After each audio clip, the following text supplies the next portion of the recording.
अस्सलाम वालेकुम, my name is engineer Mohammad Hussain. तो आज हमने 10th क्लास का फिजिक्स का टॉपिक पढ़ना है, रिपल टैंक। तो रिपल टैंक क्या होता है? तो पहले हम पढ़ेंगे, एक चीज़ होती है मरकज़ी ख्याल और एक होता है खुलासा। तो हम पहले मरकज़ी ख्याल की तरफ आते हैं कि इसमें हम पढ़ेंगे क्या।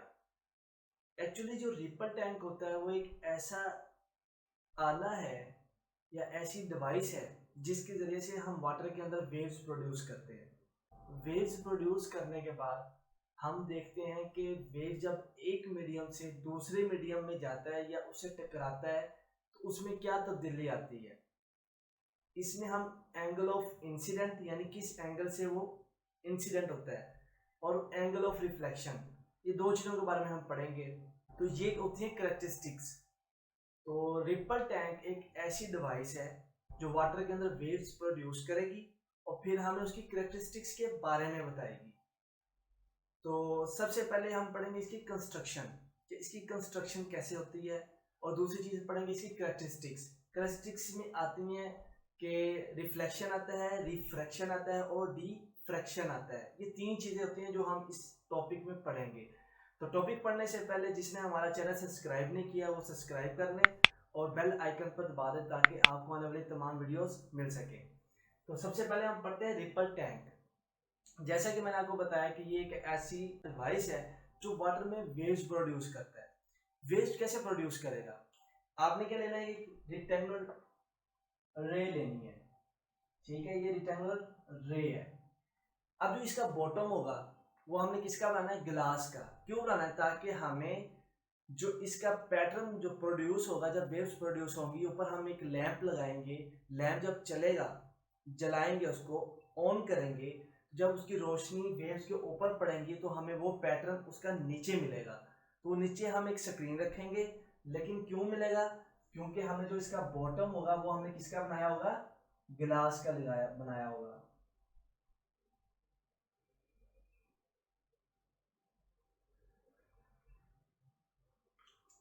समझ लें कि ये इसका बॉटम है, ये किसका बना हुआ है? ग्लास का। जो इसका बॉटम है वो किसका बना हुआ है? गिलास का बना हुआ है। अब इसके अंदर से हम यहाँ पे एक लगाएंगे,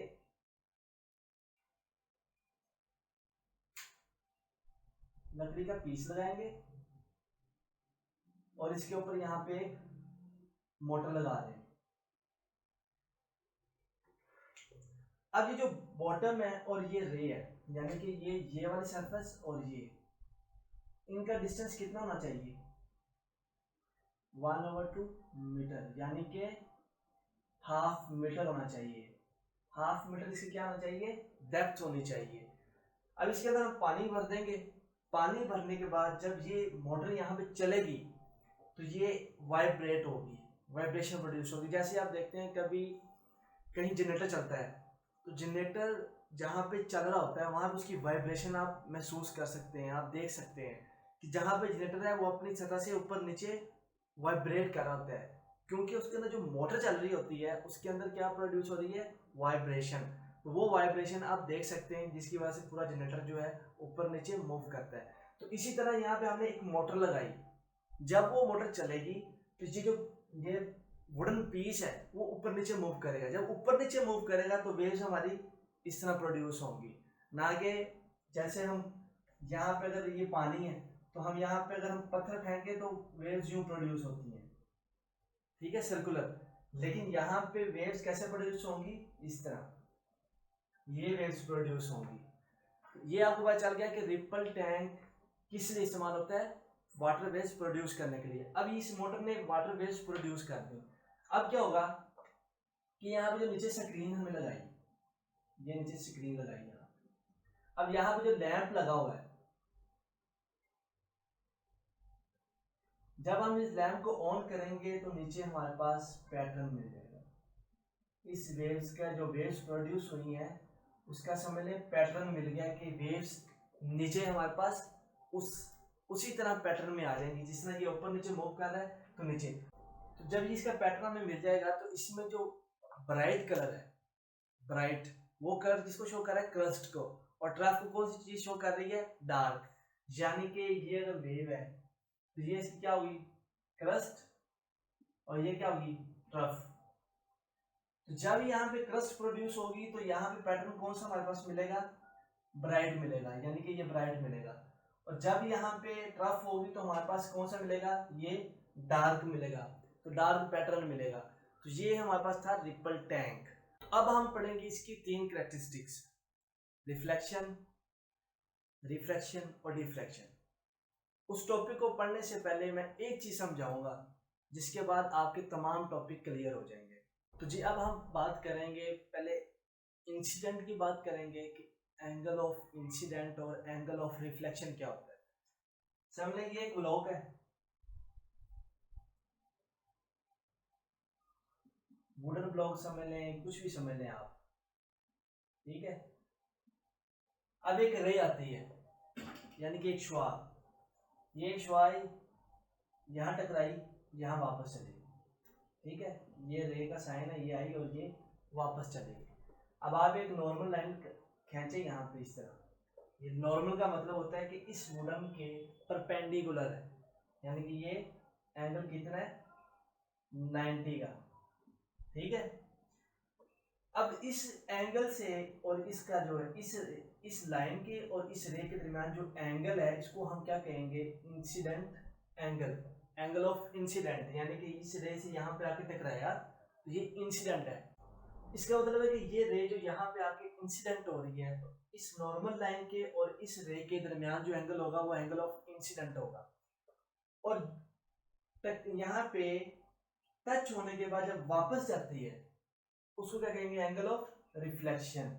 वो भी हम किसे खींचेंगे, नॉर्मल लाइन के रिस्पेक्ट से लेंगे, ये एंगल ऑफ रिफ्लेक्शन। इन दो चीजों को समझना बहुत जरूरी था कि एंगल ऑफ इंसिडेंट क्या होता है और एंगल ऑफ रिफ्लेक्शन क्या होता है। तो नॉर्मल लाइन और जो रे आ रही है उन दोनों के दरमियान जो एंगल है वो क्या होगा, हमारा एंगल ऑफ इंसिडेंट। और जो रे टकराने के बाद वापस आ रही है उसका और नॉर्मल लाइन के दरमियान जो एंगल होगा उसे क्या कहेंगे, एंगल ऑफ रिफ्लेक्शन।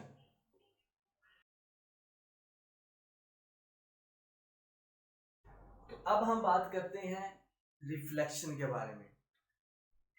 आपके पास ये एक टैंक था, ये मोटर लगी हुई थी इसके ऊपर,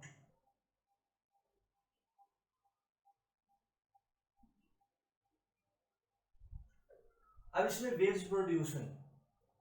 जब वेव्स प्रोड्यूस होने के बाद क्या होगा कि अगर मैं यहाँ पे एक ब्लॉक रखता हूँ लकड़ी का, ये मैंने एक लकड़ी का ब्लॉक रख दिया,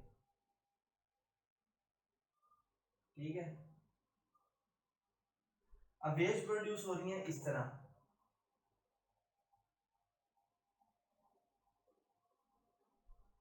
इसका मतलब है कि वेव्स हमारी जो है वो ये प्रोड्यूस हो रही हैं। पैटर्न में देखें तो यही पैटर्न मिलेगा। अब ये वुडन ब्लॉक्स रखा हुआ मैंने,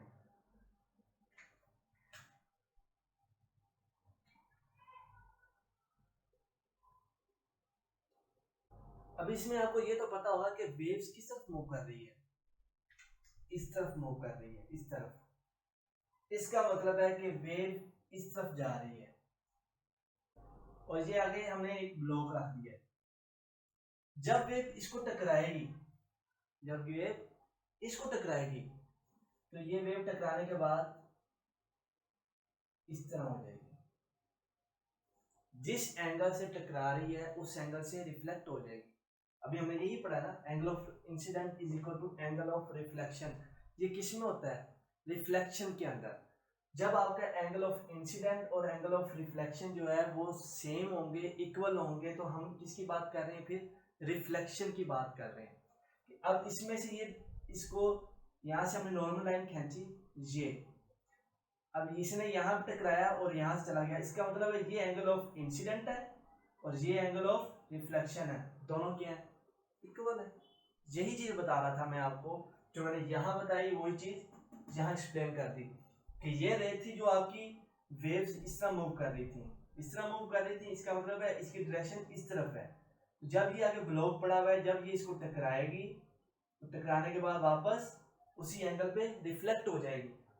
तो जब मैं इसकी नॉर्मल लाइन खींचता हूँ यहाँ पे वुडन इस मीडियम के, ये क्या है, नॉर्मल है, तो ये एंगल ऑफ क्या हुआ, इंसिडेंट, जिस एंगल से टकरा रही है, और जिस एंगल से वापस गया उसे क्या कहेंगे, एंगल ऑफ रिफ्लेक्शन। तो जहां पे एंगल ऑफ इंसिडेंट और एंगल ऑफ रिफ्लेक्शन इक्वल होंगे, हम किसकी बात करेंगे, रिफ्लेक्शन की। अच्छा, जो हमने एंगल ऑफ रिफ्लेक्शन की बात की है उसके अंदर हमने ये बात की है कि जब वो एक मीडियम से दूसरे मीडियम को टकरा के वापस उसी मीडियम में आता है। एक ये मीडियम है, इस मीडियम से रे आई, इस मीडियम, ये एक मीडियम 1 है, ये मीडियम 1, और ये कौन सा है, मीडियम 2। अब देखिए मीडियम 1 से एक रे आई, मीडियम 2 के मीडियम से टकराई और वापस मीडियम 1 में आ गई। ये क्या है, मीडियम हमारा 1 है, और ये हमारा मीडियम 2 है। जब वो मीडियम 1 से रे आके मीडियम 2 से टकराई और वापस फिर मीडियम 1 में चली गई, एंगल ऑफ इंसिडेंट और एंगल ऑफ रिफ्लेक्शन क्या है, उसका इक्वल है। तो ये हम इसमें पढ़ेंगे जब वो दूसरे मीडियम पर टकरा के वापस उसी मीडियम में जाएगी। इसी तरह जब ये रेज थी, ये वेव जो है इस मीडियम से जाती हुई, यानी कि ये इस मीडियम है ना, तो ये हमारा सेकंड मीडियम है जिस ब्लॉक से उसने टकराना है। अब इस मीडियम से वो गई, इस ब्लॉक से टकरा के जब वो वापस उसी मीडियम में आएगी, यानी कि इसको टकराकर वापस उसी मीडियम में आ गई, तो यहाँ पर फिर क्या हो रहा है कि angle of incidence is equal to angle of reflection. जब एक मीडियम से वेव दूसरे मीडियम से टकरा के वापस उसी मीडियम में आएगी, तो फिर हम क्या कहेंगे, ये रिफ्लेक्शन का कंसेप्ट है, रिफ्लेक्शन का। तो जी अब हम रिफ्लेक्शन पढ़ेंगे। रिफ्लेक्शन क्या होता है, अब आपके पास ये है मीडियम 1, ये लाइन खींची और आगे क्या शुरू हो गया, मीडियम 2, यानी कि इस लाइन के बाद आपका मीडियम 2 शुरू हो जाता है। अब मीडियम 1 पे एक लाइट आई, लाइट की एक रे यहाँ पे आके टकराई, टकराने के बाद इसका थोड़ा सा एंगल यूं चेंज हो गया, ठीक है। अगर यहाँ समझ नहीं आती तो समझ ले कि ये रे आ रही है, यहाँ टकराने के बाद वो थोड़ी सी यूं हो गई, यानी कि यहाँ पे उसने किस तरफ जाना था, उसने यहाँ सीधा सीधा नहीं गई, थोड़ा सा वो चेंज हो गई।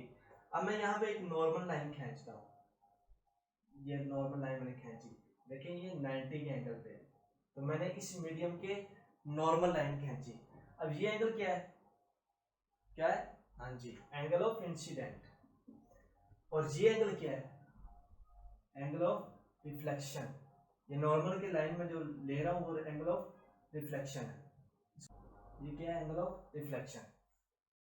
अब आप इसमें देखेंगे कि एंगल ऑफ रिफ्लेक्शन वो कम है एंगल ऑफ इंसिडेंट से। आप इसमें देख सकते हैं कि इसमें क्या हो रहा है कि जब वो एक मीडियम से दूसरे मीडियम में आता है तो उसका यहाँ पे कुछ एंगल जो है वो क्या हो जाता है, चेंज हो जाता है, एंगल ऑफ रिफ्लेक्शन जो है वो कम हो जाता है। इसको हम क्या कहते हैं, रिफ्रैक्शन, जिसमें जिस एंगल पे आया उसी एंगल से वो आगे नहीं जाएगा बल्कि वो कम हो गया। तो ये होती है एक मीडियम से दूसरे मीडियम में जाने में। तो ये आपको रिफ्लेक्शन ऑफ द वेव की समझ आती होगी। अब हम रिपल टैंक के अंदर पढ़ते हैं कि उसमें ये क्या कंसेप्ट उसमें इस्तेमाल हुआ। एक है डीप वाटर और एक हमने शैलोअर वाटर बनाया है। शैलोअर वाटर इस तरह की, आपके पास एक ब्लॉक है, ये आपका टैंक है, यहाँ पे आपने एक ब्लॉक लगा दिया यहाँ। अब आपने एक ब्लॉक लेके इसमें मर्ज करना है। मर्ज ऐसा करेंगे कि जब इसकी डेप्थ, ये आपकी एक टैंक है, तो ये समझे इसका बॉटम है ये वाला,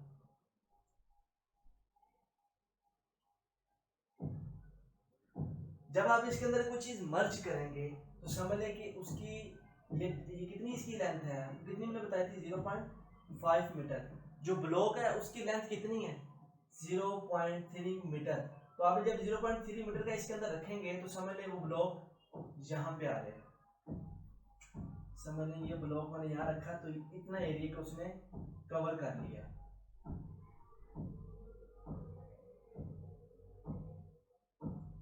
ठीक है, ये ब्लॉक आ गया।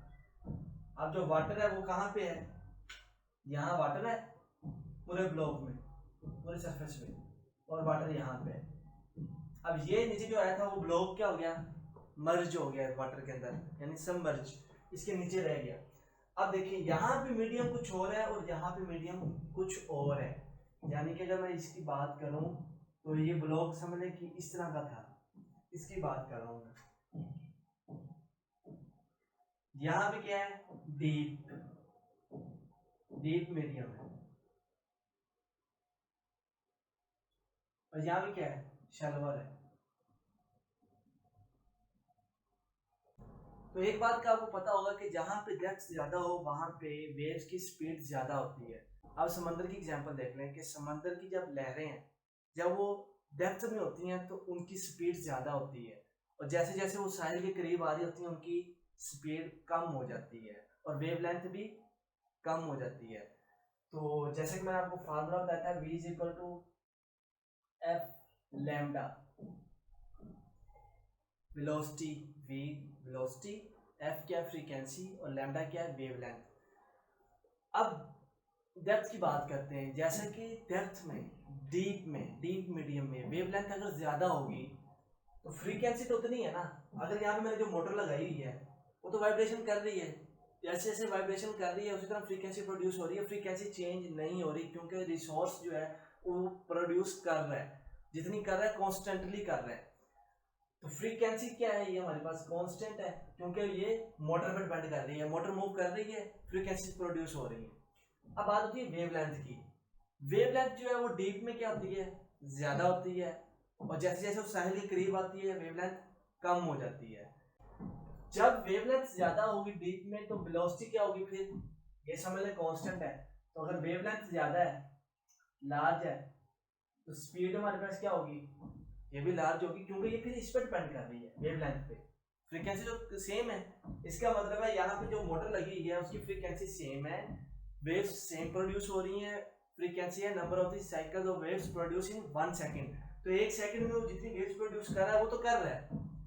अब बात ये है कि v equal to F lambda, जितनी फ्रीक्वेंसीज प्रोड्यूस हो रही हैं वो एक कांस्टेंट है। अब बात होती है लैम्डा की, अगर वेवलेंथ ज्यादा है तो वेलोसिटी ज्यादा होगी, अगर वेवलेंथ कम है तो वेलोसिटी कम होगी। तो अब बात करते हैं डीप की, जहां पे वेवलेंथ ज्यादा है और शैलोअर में क्या होगा, फिर वेवलेंथ कम होगी। अब बात करते हैं ये मीडियम क्या है, डीप, और ये क्या है, मीडियम शैलोअर। अब जब यहाँ से वेव्स प्रोड्यूस हो रही हैं तो ये इस तरह मूव कर रही हैं, इस डायरेक्शन में मूव कर रही हैं। जब वो इस डायरेक्शन में जाते हुए जब इस दूसरे मीडियम में जाएंगी, इनकी डायरेक्शन बजाय स्ट्रेट होने के मूव हो जाएगी, इस तरफ हो जाएगी, क्योंकि ये क्या था, मीडियम डीप, ये क्या था, शैलोअर। इसका मतलब ये मीडियम इस मीडियम से मुख्तलिफ है। तो ये चीज यहाँ पे इस्तेमाल हुई कि यहाँ पे जो एंगल ऑफ इंसिडेंट है और एंगल ऑफ रिफ्लेक्शन है वो इक्वल नहीं होते, इसलिए जो हमारा जो डायरेक्शन ऑफ द वेव है वो चेंज हो जाती है। ये होती है रिफ्लेक्शन ऑफ द वेव। जब वो एक मीडियम से दूसरे मीडियम में जाएगी तो उसकी डायरेक्शन चेंज हो जाएगी। इसको हम क्या कहते हैं, रिफ्रैक्शन। इसकी आपको समझ लगी होगी कि रिफ्रैक्शन क्या है। जो पाथ में चेंज हुआ है, जब वो एक मीडियम से दूसरे मीडियम में गया है तो इसको हम क्या कहेंगे, रिफ्रैक्शन ऑफ द वेव। तो जी हमने वेव ऑफ रिफ्लेक्शन के बारे में पढ़ लिया और वेव ऑफ रिफ्रैक्शन के बारे में पढ़ लिया। रिफ्लेक्शन में ये होता है कि एंगल ऑफ इंसिडेंट इक्वल होता है एंगल ऑफ रिफ्लेक्शन के। वेव ऑफ रिफ्लेक्शन क्या होता है कि जो वेव होती है पहले मीडियम में जिस डायरेक्शन पे आ रही होती है, तो जब वो दूसरे मीडियम में एंटर होती है तो वो अपनी डायरेक्शन चेंज कर लेती है, तो इसको क्या कहते हैं हम, रिफ्रैक्शन।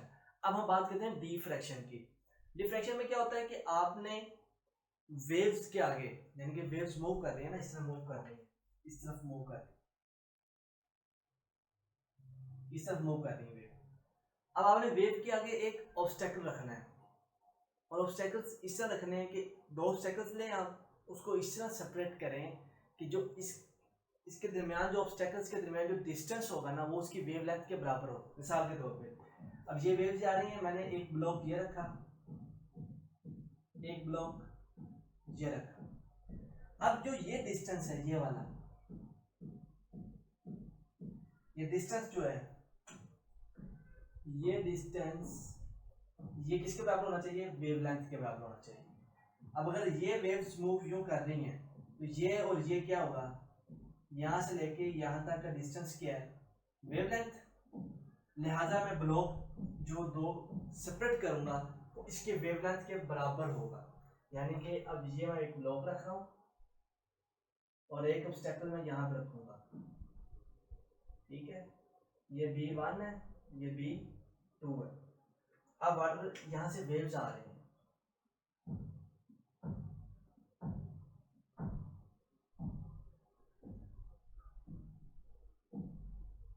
अब क्या होगा, इस ब्लॉक की वजह से आगे तो नहीं जाएंगी वेव्स, लेकिन यहाँ से जो वेव्स आगे जाएंगी वो यहाँ से इस तरह होना शुरू हो जाएंगी, semi circle in every direction में वो क्या हो जाएंगी, मूव करना शुरू हो जाएंगी। यानी कि जब ये वेव्स आगे जाएगी तो ये आगे जाके इस डायरेक्शन में मूव करेगी, इसमें मूव करेगी, यानी कि इस तरह मूव करेगी कि ये सेमी सर्कल्स का पैटर्न बन जाएगा, इसको कहते हैं डिफ्रैक्शन।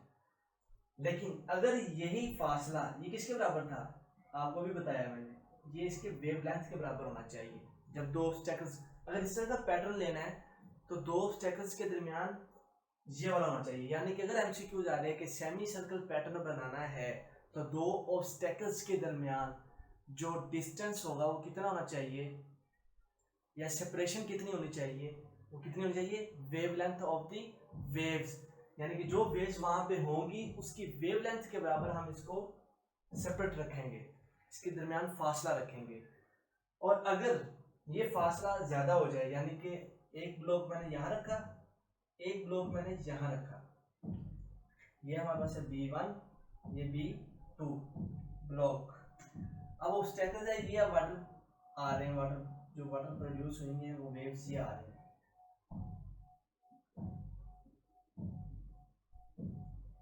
अब ये वेव्स आ रही हैं, अब देखिए यहाँ से लेके ये डिस्टेंस जो है ये ज्यादा है, बहुत ज्यादा है।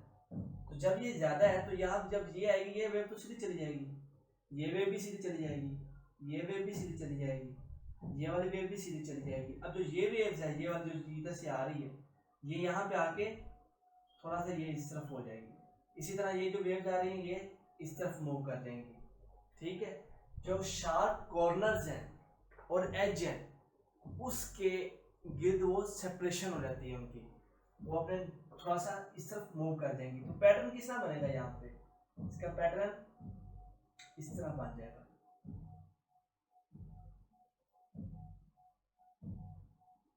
अब यहाँ पे जो चेंजिंग्स आ रही है वो सिर्फ इन ब्लॉक्स की वजह से आ रही है, और जो ये यहाँ पे स्ट्रेट है, यहाँ पे कोई सेपरेशन नहीं है, यहाँ पे वेव सीधा मूव कर रही है। जिनको यहाँ पे प्रॉब्लम हुई वो आगे इस ब्लॉक्स के देखें।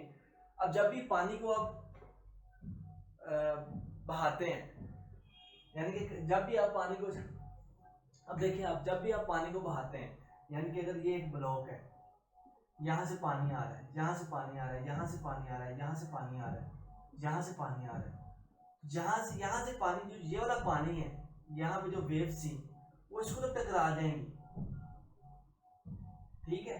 टकरा के क्या करेंगी, या तो उसी मीडियम में वापस आएंगी, एंगल रिफ्लेक्शन की बात कर रहा हूँ, या तो उसी एंगल से वापस आ जाएंगी, एंगल ऑफ रिफ्लेक्शन हो जाए, या फिर क्या होगा कि वो इस वेव्स के साथ होती थी, यहाँ से आके फिर अपने रास्ते को दोबारा से निकल जाएंगी, जिस तरह आके यहाँ पे वेव्स होती है।